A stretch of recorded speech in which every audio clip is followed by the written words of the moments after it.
23ஆம் அதிகாரம் வசனங்கள் 14 19 வரை.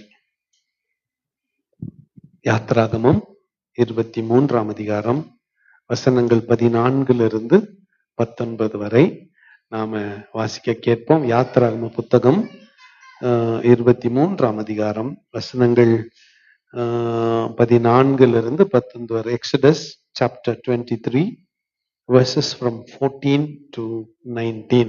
வருஷத்தில் 3 தரம் எனக்கு பண்டிகை ஆசரிப்பாயாக. புளிப்பில்லா அப்ப பண்டிகையை கொண்டாடி நான் உனக்கு கட்டளையிட்டபடியே ஆபீப் மாதத்தின் குறித்த காலத்தில் 7 நாள் புளிப்பில்லா அப்பம் புசிப்பாயாக. அந்த மாதத்தில் எகிப்திலிருந்து புறப்பட்டாயே, என் சந்நிதியில் வெறுங்கையாய் வரவேண்டாம். நீ வயலில் விதைத்த உன் பயிர் வேலைகளின் முதற் பலனை செலுத்துகிற அறுப்பு கால பண்டிகையையும், வருஷ முடிவிலே நீ வயலில் உன் வேலைகளின் பலனை சேர்த்து தீர்ந்த போது சேர்ப்பு கால பண்டிகையையும் ஆசரிப்பாயாக. வருஷத்தில் 3 தரம் உன் ஆண் மக்கள் எல்லாரும் கர்த்தராகிய ஆண்டவருடைய சந்நிதியில் வரக்கடவர்கள். எனக்கு இடும் பலியின் இரத்தத்தை புளித்த மாவுடன் செலுத்த வேண்டாம். எனக்கு இடும் பலியின் கொழுப்பை விடியற்காலம் வரைக்கும் வைக்கவும் வேண்டாம். உன் நிலத்தில் முதல் விளைச்சல்களில் முதற்கனியை உன் தேவனாகிய கர்த்தருடைய ஆலயத்துக்கு கொண்டு வருவாயாக. வெள்ளாட்டு குட்டியை அதன் தாயின் பாலிலே சமைக்க வேண்டாம். ஆமென். இந்த பண்டிகையினுடைய முக்கியத்துவத்தை குறித்து ஃபர்ஸ்ட் தியானித்து, இந்த பண்டிகையில என்னென்ன நடக்கும் என்பதை செய்து, பிறகு லாஸ்டா இந்த பண்டிகையில கர்த்தர் நமக்கு வைத்திருக்கிற ஆசீர்வாதங்களை தியானிக்க போகிறோம். முதலாவதாக, வருஷத்திலே 3 தரம் எனக்கு பண்டிகைகளை ஆசரிப்பேன். 7 பண்டிகை லேவியராகமத்துல இருக்கிறது. அந்த 7ல 3 முக்கியமான பண்டிகைகள். முதல் பண்டிகை பஸ்கா பண்டிகை, நம்ம எல்லாருக்கும் தெரியும். ஆமா தானே? முதல் பண்டிகைன்னா பஸ்கா பண்டிகை.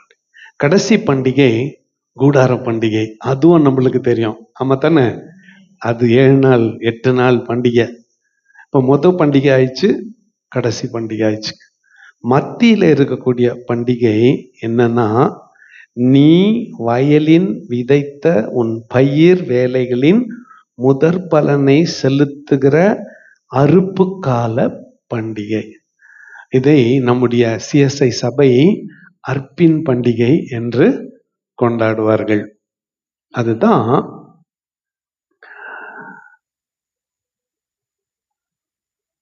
இயேசுநாதர் உயிர் தெழுந்த அன்று முதற்கனி பண்டிகை, ஃபீஸ்ட் ஆஃப் ஃபர்ஸ்ட் ஃப்ரூட், முதற்கனி பண்டிகை. அன்னிலிருந்து 7 வாரங்கள் எண்ணிக்கொண்டு வர வேண்டும். 7 வாரங்கள், 49 நாள், 9 நாள் முடிஞ்சிடும். 50வது நாள் என்னன்னா வாரங்களின் பண்டிகை. அது இன்னைக்கு, இந்த வருஷம் எக்ஸாக்டா இன்னைக்கு இஸ்ரவேலில என்ன பண்டிகை சொல்லுங்க? வாரங்களின் பண்டிகை. அது அவர்கள் ஷவுவாட் என்று கொண்டாடுகிறார்கள். என்னன்னு கொண்டாடுறாங்க? ஷவுவாட் என்று கொண்டாடுகிறார்கள்.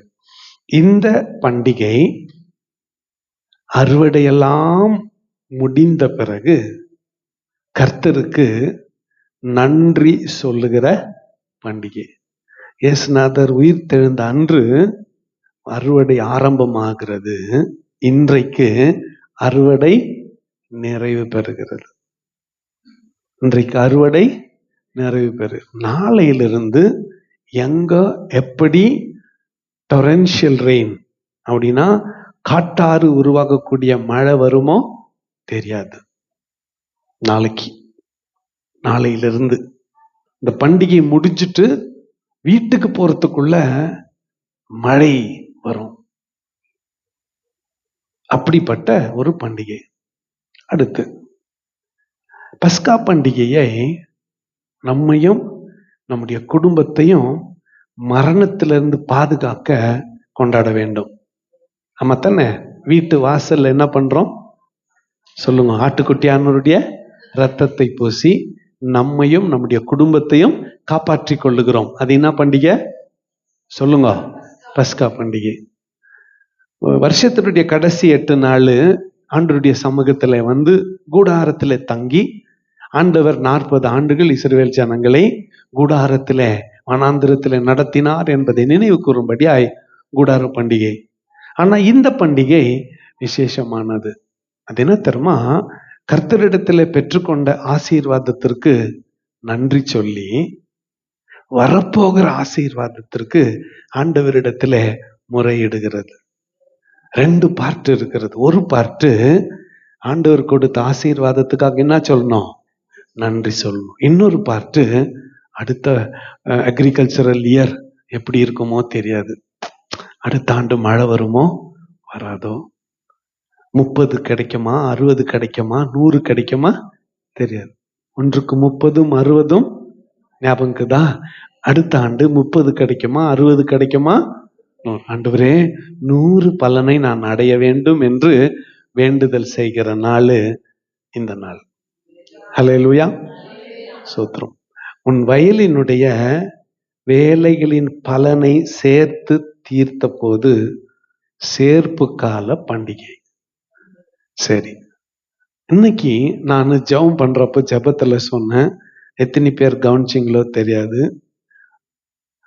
நகோமி தன் மருமகளாகிய ரூத்த நல்லா குளிச்சுட்டு சென்டெல்லாம் அடிச்சுக்கின்னு கல்யாண துணி போட்டுக்கின்னு யார் கண்ணிலையும் படாத ராத்திரிக்கு போயிட்டு கள்ளத்து மேட்டுல போவாஸ் காலடியில படுத்துக்கோன்னு சொன்னாலே, ரூத்து கீழ்ப்படிஞ்சு போனாலே அது இன்னைக்கு ராத்திரி தான்.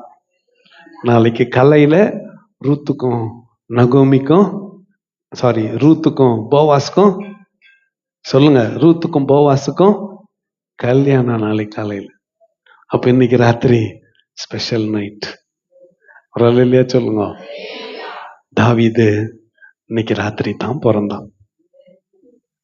நான் மறிக்கிறீங்க? இன்னைக்கு ராத்திரி தாவீதனுடைய பிறந்த நாள்.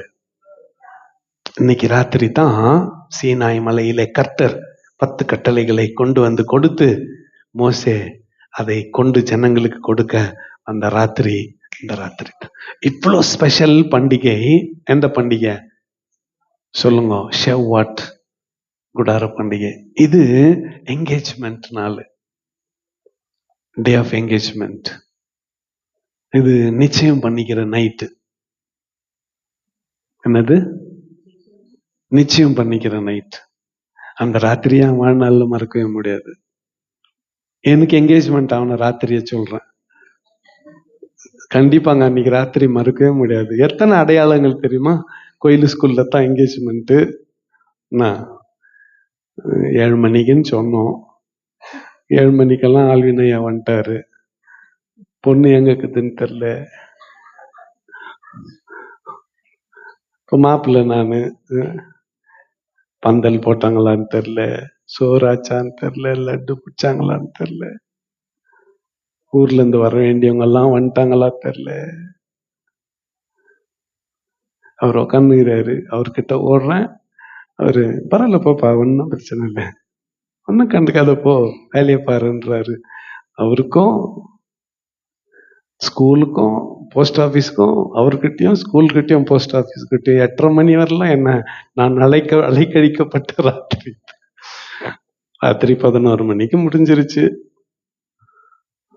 விடிஞ்சா கல்யாணம். Current off. ராத்திரி நாய் துரத்தின்னு வர அந்த அம்மாவை பத்திரமா கூட்டின்னு போய் இன்னைக்கு ஒரு ராத்திரி உங்க அப்பா வீட்டுல இருன்னு விட்டுட்டு வந்த ராத்திரி. அவங்கவுங்க நினைச்சுக்கோங்க, அவங்கவுங்களுக்கு என்கேஜ்மெண்ட் ஆன நாள். ஆனா ஆண்டவர் என்கேஜ்மெண்ட் பண்ண நாள் இந்த ராத்திரி. அப்படின்னு ஆண்டவர் பிதா தம்முடைய குமாரனாகிய கிறிஸ்துவுக்கு சபைய என்கேஜ்மெண்ட் பண்ண நாள்.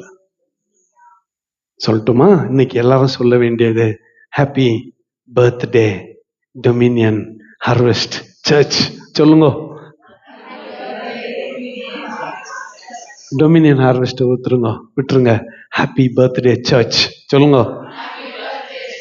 இன்னைக்கு தான் சர்ச்சு பிறந்துச்சு. கை தட்டி ஆண்டவர் பேரு. நாளைக்கு பழைய புதிய ஏற்பாட்டின் சம்பவங்களை நாளைக்கு தியானிக்க போறோம். இன்னைக்கு முழுக்க முழுக்க பழைய ஏற்பாட்டின் சம்பவங்கள். எதை குறித்தும் கவலைப்படாதீங்க, சரியா? நான் சொன்னது எத்தனை பேர் எப்படி புரிஞ்சுக்கினீங்களோ தெரியாது.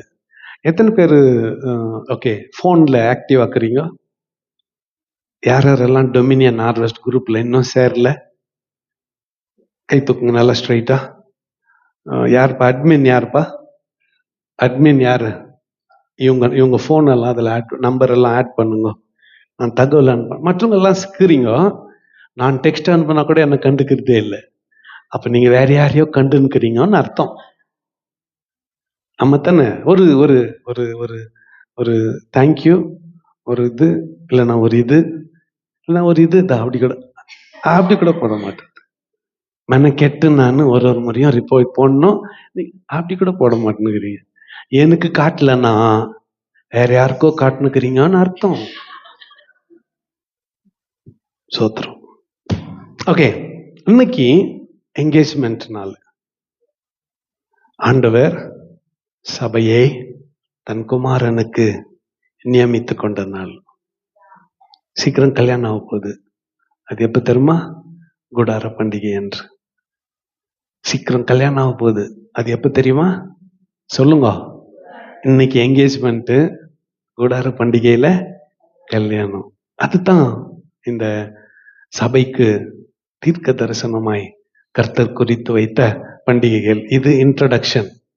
இப்போ இத ஸ்டாப் பண்ணிடுங்க. நான் வாலிப பிள்ளைகள்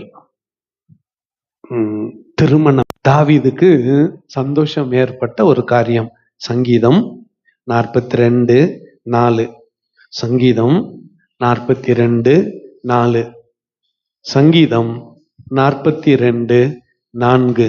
முன்னே நான் பண்டிகையை ஆசரிக்கிற ஜனங்களோட கூட நடந்து கூட்டத்தின் களிப்பும் துதியுமான சத்தத்தோட தேவாலயத்திற்கு போய் வருவேனே.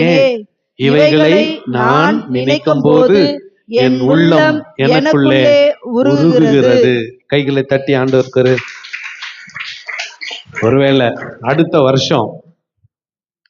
வருஷம் டைம் பிளாக் சென்டர்ல இருந்து பேண்ட் வாத்தி எல்லாம் வச்சுன்னு டான்ஸ் ஆடின்னு எங்க வர போறோம்? Next year. நான் மறிக்கிறீங்க. வீட்டுக்கு கல்யாணம் ஆனான்னு ஆடுறீங்க தானே? பிரியா கல்யாணத்துக்கு ஆடுனு தானே பிரீத்தி? எல்லாம் என்கிட்ட வீடியோ எல்லாம் பார்த்தேன் நான். ஓகே, இவருங்களை சொல்ல வேண்டிய அவசியமே இல்லை. சாவு எதனா ஆயிட்டா நீ போயிடு என்ன துரத்திட்டு வழியெல்லாம் கூத்தாடி குடும்பம் தான். எதுக்கும் ஆடுறோம். தாவீது என்ன சொல்றான் பாருங்க. இவனுடைய ஆர்வம் எதுல இருக்குது பாருங்க. முன்னே நான் பண்டிகையை ஆசரிக்கிற ஜனங்களோட கூட நடந்து கூட்டத்தின் களிப்பும் துதியுமான சத்தத்தோட தேவாலயத்துக்கு போய் வருவேனே. இந்த பண்டிகை அப்ப என்ன தரமா நடக்கும்? சின்ன ஊர் அது. இது எருசலேம் மலை மேல தேவாலயம் இருக்குது. மலை அடிவாரத்துல அந்த நம்ம வீட்டு நம்பர் 1 வீடு இல்லை, அவ்வளவு தூரம் தான் மலை அடிவாரம். அங்க பேண்டு வாத்தியங்கள் முழுங்க, லேவியர்கள் மியூசிக் போட, ஆசாரியர்கள் லேவியர்கள் பாட்டு பாடி என்ன பண்ண வருவாங்க? டான்ஸ் ஆடினே வருவாங்க. எது வரலாம்?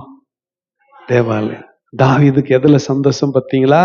முன்னே நானு பண்டிகையை ஆசரிக்கிற ஜனங்களோட கூட நடந்து கூட்டத்தின் களிப்பும் துதியுமான சத்தத்தோட தேவாலயத்துக்கு போய் வருவேனே. இவைகளை நான் நினைக்கும் போது என் உள்ளம் எனக்குள் உருகுகிறது. பெண் அழைப்புக்கு பேண்ட் வாத்தியம் வச்சுட்டு கூட்டின்னு போறாங்கல்ல. எங்க வரலாம்? கோயில் வரலாம், அப்புறம் மாப்பிள்ளை வீடு வரலாம், மேல தாளமெல்லாம் வச்சுட்டு கூட்டிட்டு போறாங்கல்ல, அப்படிப்பட்ட ஒரு அமைப்பை தான் பண்டிகை நாட்கள்ல. பஸ்கா பண்டிகைக்கு இல்ல. பஸ்கா பண்டிகை அது ரத்த சம்பந்தமான பண்டிகை, பயபக்தியா இருக்கிற பண்டிகை. ஆனா இந்த பண்டிகை சொல்லுங்க, ஆட்டம் பாட்டம். நாளைக்கு வச்சிடலாமா பேண்டு? நாட்டம் பாட்டம் கொண்டாட்டத்தோட. நீங்க டைமுக்கு வர மாட்டீங்க. 6 மணிக்குன்னா 8:30 மணிக்கு வருவீங்க. ஊர்வலத்தின் ஆரம்பத்துல வாங்கினா முடிவுல வருவீங்க. ஓகே, பாருங்க அவனுடைய ஆசை பாருங்க. ஜனங்களோட நடந்து கூட்டத்தில் களிப்பும் துதியுமான சத்தத்தோட தேவாலயத்துக்கு போய் வருவேன்னு. இப்படி ஒரு உள்ளம் உருகி ஒருத்தன் ஜெபம் பண்ணா எந்த ஆண்டவர் கேட்காத விட்டுருவார். யோசித்து பாருங்களேன், அவன் எதுல சந்தோஷப்படுறான் பாருங்க. நான் போய் வருவேனே, இவைகளை நான் நினைக்கும் போது என் உள்ளம் எனக்குள் உருகுகிறதுன்னு சொன்னான். ஒரு அல்லேலூயா சொல்லுங்க. அப்படிப்பட்ட ஒரு நாள் இந்த நாள். அல்லேலூயா. ஒரு அல்லேலூயா சொல்லுங்க. லேவியராகமம் நாளைக்கு, ஆக்சுவலா இது 3 நாள் பண்டிகை. 3 நாள் என்னால டைம் கொடுக்க முடியாது. 2 நாள்ல முடிச்சுக்க விரும்புறேன். இன்னைக்கும் நாளைக்கும். நாளைக்கு நீங்க எப்படி வர்றீங்கன்னு பொறுத்து 3ஆவது நாள் வச்சுக்கலாமா? நான் ஓகே. லேவியராகமம் 23ஆம் அதிகாரம்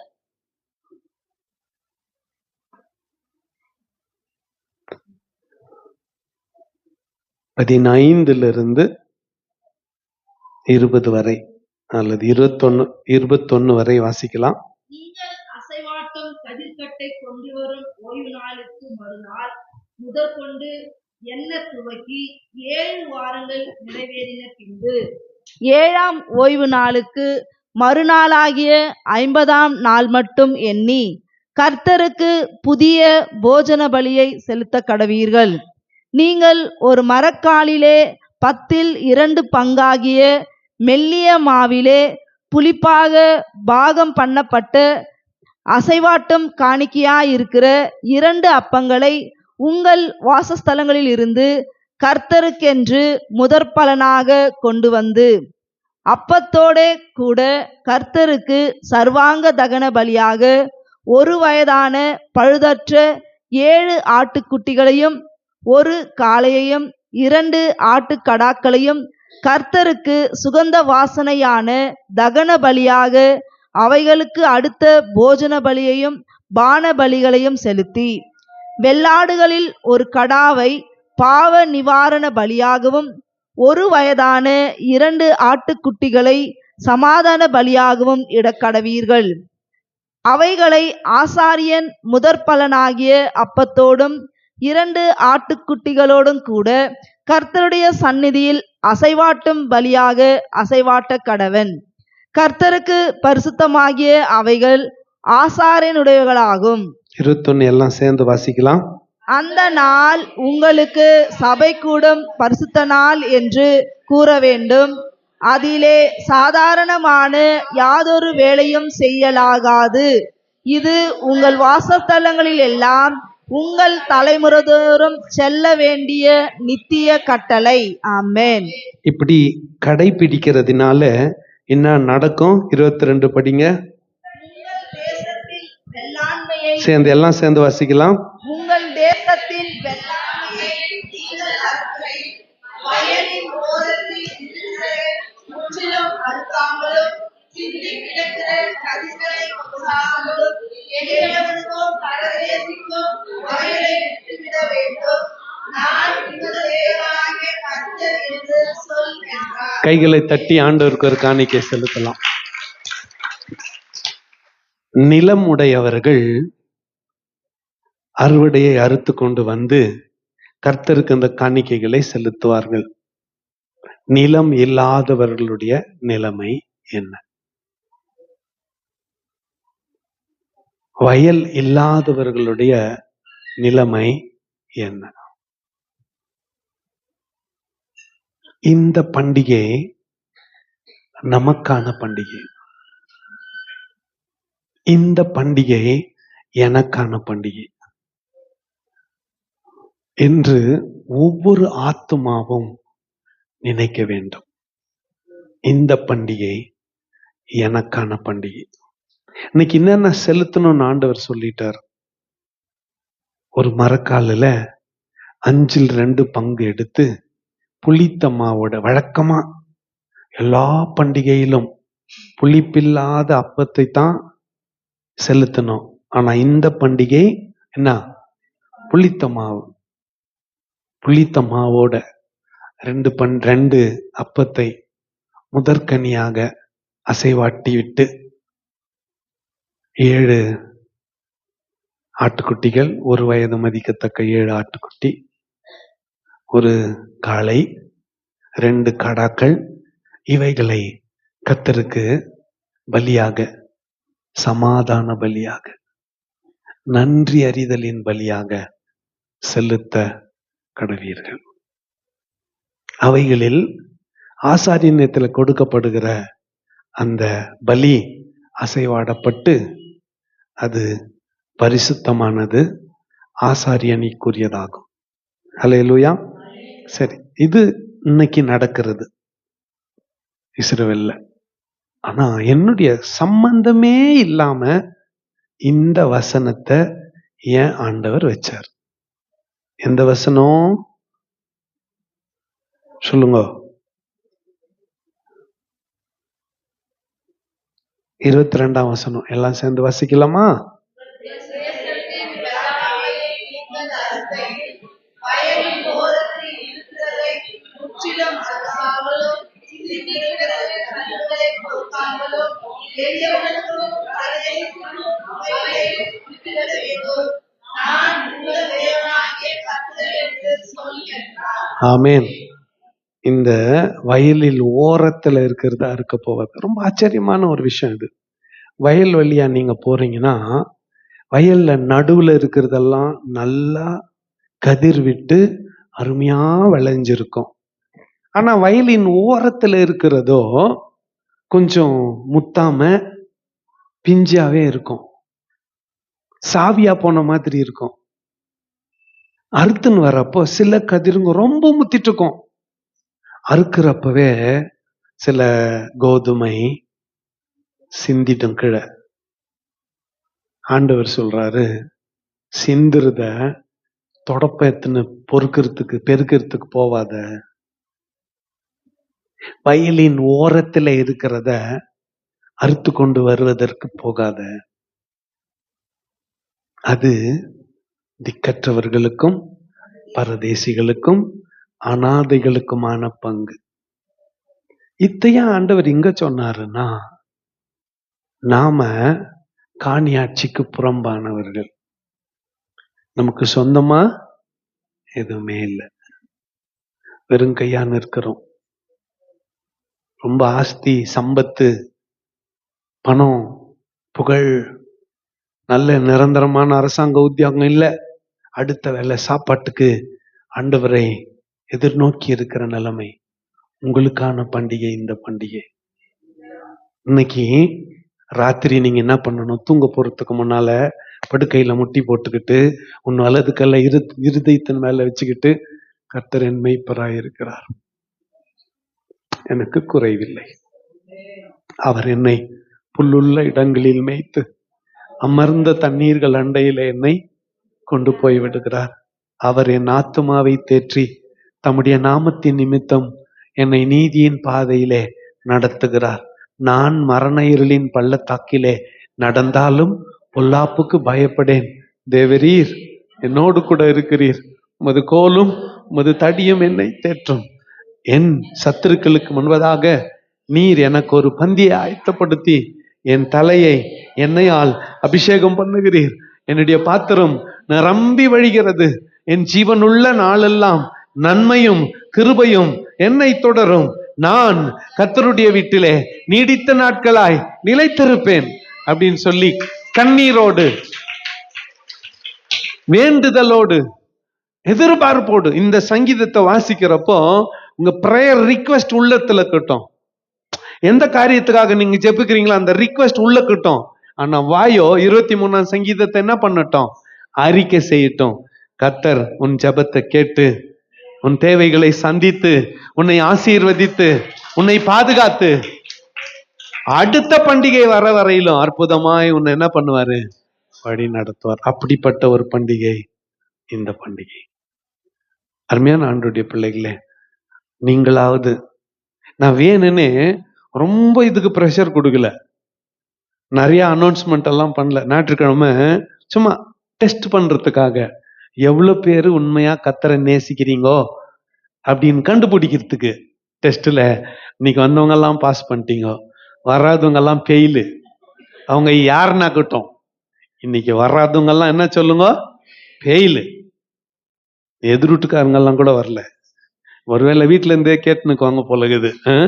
ஆமா தானே? இன்னைக்கு வராதவங்க எல்லாம் ஃபெயிலு. இன்னொரு சான்ஸ் நாளை இரவு. ஆக்சுவலா இது 3 நாள் பண்டிகை, ரைட்டா? இவங்க கூட சிஎஸ்ஐ சர்ச்சு கூட அர்ப்பீன் பண்டிகை எத்தனை நாள் கொண்டாடுவாங்க? அவங்க பயங்கரம். ஆசீர்வாத தட்டுன்னு ஒரு 2000 ரூபாய்க்கு படம்லாம் வச்சுட்டு, ஒரு 2000 மோந்திரம் வச்சுட்டு 1.5-2 லட்சம் ரூபாய்க்கு ஏலம் விட்டுருவாங்க.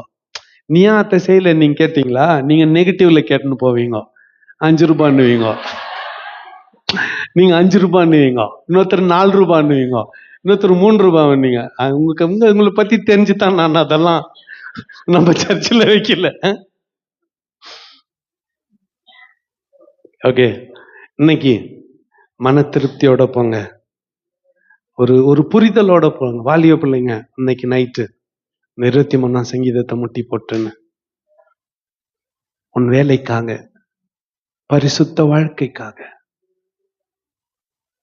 கற்புள்ள வாழ்க்கைக்காக, எதிர்கால வாழ்க்கைக்காக, வேலைக்காக, படிப்புக்காக, குடும்ப முன்னேற்றத்துக்காக இந்த இரவு படுக்கையில தூங்க போறதுக்கு முன்னால உள்ளத்தின் ஆழத்திலிருந்து மனசாட்சியின்படி இந்த ஜெபத்தை பண்ணிட்டு பாருங்க. கர்த்தர் உங்கள் வாழ்க்கையில ஒரு பெரிய மாற்றத்தை ஏற்படுத்தி உங்களை நிச்சயமாய் ஆசீர்வதிப்பார். விசுவாசிக்கிறவங்க கைகளை தட்டி ஆண்டவருக்கு ஒரு காணிக்கை செலுத்துங்க. ஹிஸ்டாரிக்கல் ஈவென்ட்ஸ் இன்னைக்கு சொல்லிடுறேன், நாளைக்கு முடிச்சிடுன்றீங்களா? டேய், ஓகே. சரித்திர சம்பவங்கள் சிலவற்றை இன்னைக்கு சொல்லிடுறேன், நாளைக்கு புதிய ஏற்பாட்டின் வீட்டுல இருந்து வரப்பவே 2 பகுதியை வாசித்துட்டு வாங்க. 1 அப்போஸ்தலர் நடவடிக்கைகள் 2ஆம் அதிகாரம், இன்னொன்னு 1 கொரிந்தியர் 15ஆம் அதிகாரம். இது 2த்தையும் நாளைக்கு படிச்சுட்டு வாங்க. நாளைக்கு பெரும்பாலும் இன்னைக்கு இயேசுநாதர் உயிர் தெழுந்த பிறகு என்ன நடந்துச்சுன்றத நாளைக்கு தியானிக்க போறோம். 3 நாள் பண்டிகையை 2 நாளா குறைச்சிட்டேன். நாளைக்கு பண்டிகை நாள், பிரதான நாள், கடைசி நாள், விசேஷமான நாள். ஓகே, இப்போ இன்னைக்கு என்ன நடந்துச்சு அப்படின்னா, ஃபர்ஸ்ட் மோசே கிட்ட ஆரம்பிக்கலாம். கர்த்தர் மோசேவை மவுண்ட் சீனாய் மலை மேல ஏறி வர சொன்னார். 10 கட்டளைகளை எழுதி அவங்க கையில கொடுத்தார். அவங்க எகிப்துல இருந்து புறப்பட்டு 3வது மாச கணக்குல 3வது மாசம், நாள் கணக்குல 50வது நாள். பஸ்கா அன்னைக்கு தானே கடைசி பஸ்கா எங்க ஆசரிச்சாங்க? இஸ்ரவேல் ஜனங்க முதல் பஸ்கா எங்க ஆசரிச்சாங்க? எகிப்துல. கரெக்டா தலச்சன் பிள்ளை சங்கரிக்கிற அது அந்த கவுண்ட்ல இன்னைக்கு 50வது நாள். 50வது நாள் ஆண்டவர் அவங்களுக்கு சீனாய் மலையிலிருந்து 10 கட்டளைகள் பலகைய எழுதி கொடுத்தார். எப்படி நடக்கணும்னு எழுதி கொடுத்தார். அத எழுதி கையில ஒரு புஸ்தக சுருள் மாதிரி எழுதி கையில மாட்டிக்க சொன்னார், நெத்தியில மாட்டிக்க சொன்னார். இவங்க ஆண்டவர் பேச்சு கேட்கல. அதனால போன ஞாயிற்றுக்கிழமை செய்தி கேட்டபடி அவரே எங்க எழுதிட்டாரு? இருதயத்துல எழுதிட்டார். இருதயத்துல எழுதிட்டார். இனி நீங்கள் என் ஜனமாயிருப்பீர்கள், நான் உங்கள் தேவனாயிருப்பேன். அர்த்தத்தையே மாத்திட்டார். ஹல்லேலூயா. அப்போ சீனாய் மலையில 10 கட்டளைகள் கொடுக்கப்பட்ட நாள் இன்று. ஹல்லேலூயா. ஒரு அல்லேலூயா. சந்தோஷம் இல்லையா? 10 கட்டளைகளை கடைபிடிக்கிறது கஷ்டமாச்சே, அதனால எங்க சந்தோஷப்பட போறீங்க? அடுத்து இந்த நாள் முக்கியமான நாள் என்னன்னா, இன்னைக்கு ராத்திரி தான் நான் ஏற்கனவே சொன்னபடி இன்னைக்கு கடைசி நாள். போவாசு களத்து மேட்டுல படுக்கிற கடைசி நாள். இவன் ஆலயத்துக்கெல்லாம் போயிட்டு பலியெல்லாம் செலுத்திட்டு அந்த பலியினுடைய மிச்சத்தை வீட்டுக்கு எத்தனை வந்து திராட்சை ரசத்தை பிரிச்சு வச்சுட்டு பலியில இவன் பங்கு கொடுத்துருப்பான்ல ஆசாரியன். நல்ல சாப்பாடு, ரோஸ்டட், ஃப்ரைடு, பேக்ட், குக்ட் எல்லாம், அப்பம், திராட்சை ரசம், ஆடு மாடு கறி மாமிசம் எல்லாம் சாப்பிட்டுட்டு இன்னைக்கு ராத்திரி அவன் தன் படுக்கையில இருக்கும் பொழுதுதான் ரூத் போய் அவன் பாதத்தின் அருகே இருந்து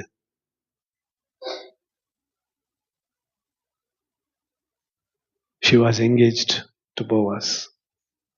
போவாஸுக்கு ரூத் நியமிக்கப்பட்ட ராத்திரி இந்த ராத்திரி. நாளை காலை அலங்கார வாசலிலே மூப்பர்கள் மத்தியிலே a pair of chapel, ஒரு ஜோடி செருப்பு தான் அவளுக்கு அடையாளம். ஒரு காரியத்தை உங்களுக்கு நான் சொல்ல விரும்புகிறேன். ஆவிக்குரிய தன்மையிலே நீயும் நான் எல்லாருமே ரூத்தம்மா தான் ரூத் இல்ல. ஆவிக்குரிய தன்மையில சபையை சேர்ந்த நம்ம எல்லாம் தான் என்ன ரூத்து. நம்ம எதுக்கு சமானம் தெரியுமா? பிதாவாகிய தேவனுக்கும் இயேசுநாதருக்கும் முன்னால நம்ம எதுக்கு சமானம் தெரியுமா? போவாசு ரூத்த கல்யாணம் பண்றதுக்கு சாட்சியா பெற்றது செருப்பு.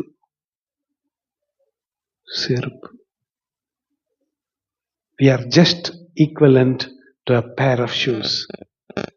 அவ்வளவுதான். நம்ம 10 தலைமுறை ஆனாலும் நம்ம இயேசுநாதருக்கு மனவாட்டியாக முடியாது. தகுதியற்றவர்கள். ஈவன் 10 generations, 10 சந்ததி ஆனா கூட உள்ள வர முடியாது.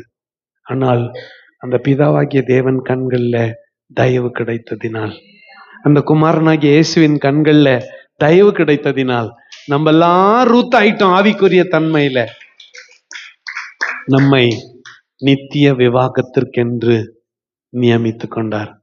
அந்த பண்டிகை தான் இந்த பண்டிகை. கீழ்ப்படிந்து வந்த உங்கள் யாவரையும் கர்த்தர் ஆசீர்வதிப்பார்.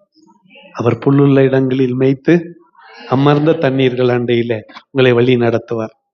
ஜீவனுள்ள நாளெல்லாம் நன்மையும் கிருபையும் உங்களை.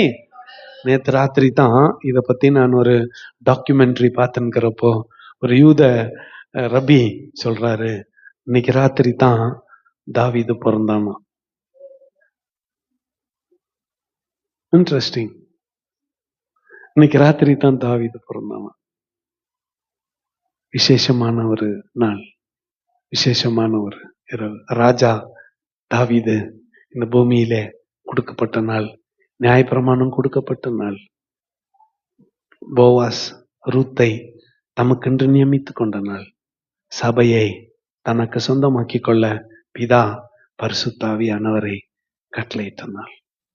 இந்த நாள் விசேஷமான நாள். இந்த நாளின் ஆசீர்வாதத்தை நம்ம வந்திருக்கிற நம்ம ஒவ்வொருத்தருக்கும் கர்த்தர் கொடுப்பாரு. அது வராதவங்களுக்கு போய் சொல்லுங்க, நாளைக்காவது ஃபுல் ஹவுஸ் சேரட்டும். கர்த்தர் தாமே இந்த வார்த்தைகளை நமக்கு ஆசீர்வதித்து தருவாராக. கண்களை மூடி நாம் ஜெபம் செய்வோம். தெய்வீக